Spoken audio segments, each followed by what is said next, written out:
I'm Kim Hoggard, non-resident fellow at the U.S. Studies Center, and I'm here to talk about Day 3 of the Republican National Convention, and what a day it was, the theme of which was the land of heroes. And we saw a parade of people and speakers, politicians, and a lot of them women, speaking about Donald Trump, who was the top hero of the day in all of the speeches.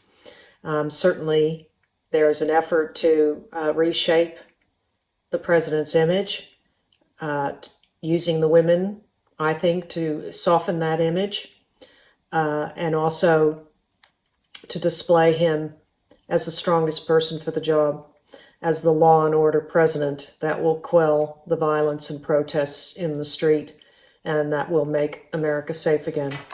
Certainly, we heard a lot of the same highly charged rhetoric that we've heard over the last 2 days. And it really, to me, started to escalate again today after a bit of softening from yesterday. But the interesting thing was that a lot of the harsh rhetoric came from a lot of women and women elected officials. Kristi Noem, the Republican governor from South Dakota, who helped the president with his speech before Mount Rushmore a few weeks ago, again used claim that the Democrats would allow the cities to be overrun by violent mobs and looting and destruction, and actually said that Americans would be left to fend for themselves, and drew parallels with what Abraham Lincoln experienced in cities across America prior to the Civil War in terms of violent action that he saw then. And we heard Elise Stefanik, who is the New York Republican congresswoman, who was was heavily featured during the impeachment trials defending the president, say that Donald Trump was the only candidate who would stand up for the Constitution and the only candidate who could protect the American dream. And Marsha Blackburn from Tennessee, she talked a bit about heroes in the theme of the day, and frontline workers and nurses and medical researchers. But she claimed that Democrats don't recognize these people as heroes. They don't recognize law enforcement and armed services as heroes, and that they want to cancel them. So we had more of this cancel culture grievance today, that the Democrats would defund the police and the military and ICE. And again, just more rhetoric coming from everyone that Democrats would make America unsafe. And after listening to the keynote speech, which was the Vice President, who made a noble attempt to talk about the president's agenda over the last 4 years, he also kept the rhetoric at a pretty high level. And on a day where we know that a hurricane is about to smash into the southern coast of America, the Gulf Coast of America, we didn't hear much about it, except from the Vice President, about 3 sentences that acknowledged that FEMA was on the case and warning people to listen to authorities and stay safe. There was also quite a strong defense of the president today in terms of the pandemic, and Pence being the chair of the White House Coronavirus Task Force. You would expect him to have addressed some of that today, and he did in terms of defending him, the president, and the administration's actions, and claiming that, they've built up to 800,000 tests a day.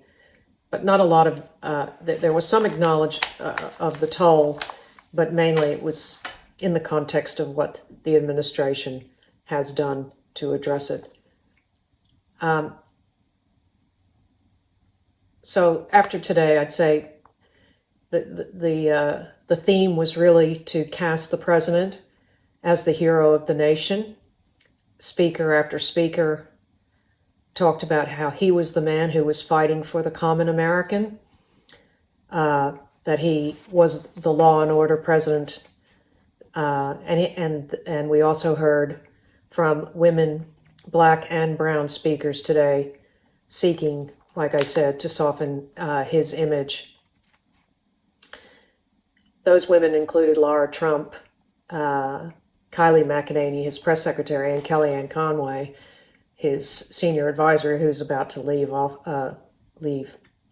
her post, her office. Interestingly, Kylie McEnany is a White House staff official.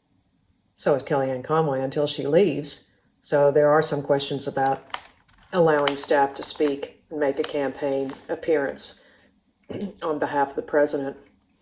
Again, we saw a heavy use of historical imagery. The vice president gave his speech at Fort McHenry. This was a site of an American victory over the British in the War of 1812, and where the Star-Spangled Banner, the inspiration for the Star-Spangled Banner was born. It's interesting that they would choose that site and then also discuss in all of this, in Vice President Pence's speech, using that imagery to talk about the battle ahead for the Republicans against the Democrats, and really raising the rhetoric to such a level that you're left with the impression that a civil war, at least in words, is occurring. And you get this split screen image, really, of what's happening on the street in America with what's being portrayed by the Republicans this week, where the focus really is just on the violence and the looting and the vandalism, or the desecration of monuments, when really it's not. It's distracting from some very serious crises that are complex to deal with, that are facing the United States: the pandemic, a shattered economy, the systemic racism, and now climate change, which is about to land on their doorstep. I really had to say that while I was watching today's speeches, while I was taking them in, I thought about Ronald Reagan, who I worked for, and the slogan that he used, which was "Make America Great Again," which the Trump campaign usurped. But when you listen to the speeches, you have to say they could really reshape that theme, that slogan, to make America scared again, because it's too much. I think the rhetoric has gone overboard, and it really distracts from some of the good things that the administration has done and some of the policies that they have initiated. It's clear the president was trying to appeal to women today. He was trying to appeal to some male black voters. But we'll see if that pays off. I think the scare tactics are too much. And one of the things I've been saying since 2016, since the president was elected, is that it's difficult to sustain a presidency when you operate in the negative. Americans are fundamentally an optimistic culture, and I don't think constantly working in the negative is going to bring the message home for the president. I think it distracts from some of the good things that he could be talking about in terms of the economy or criminal justice reform. Campaign highlights for me today. Well, it was such a dark day. I'd have to say I can't pick a highlight. The images of the president, who's, in terms of a surprise, coming in at the end of Vice President Pence's speech, while afterwards walking sort of a rope line, a bit close to an audience that we're not social distancing, we're not wearing a mask, doesn't send a good message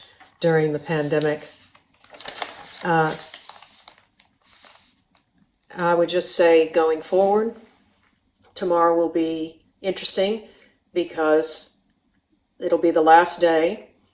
It's the day we are to hear from the president, but it's also the day that we could be seeing a lot of destruction, possibly death, at the hands of Hurricane Laura. So that's going to affect the convention, I would think, tomorrow. I would assume that the president's speech is going to be live, and I would assume he would have to address it. If anything, he may have to be paying attention to what's going on down there and talking about a plan of action. That's a little bit dark on this day, but it's been an incredible couple of weeks with these two conventions, and they're really painting each other in such dark corners that it really does leave me with some pause and some concern for the next couple of months going forward.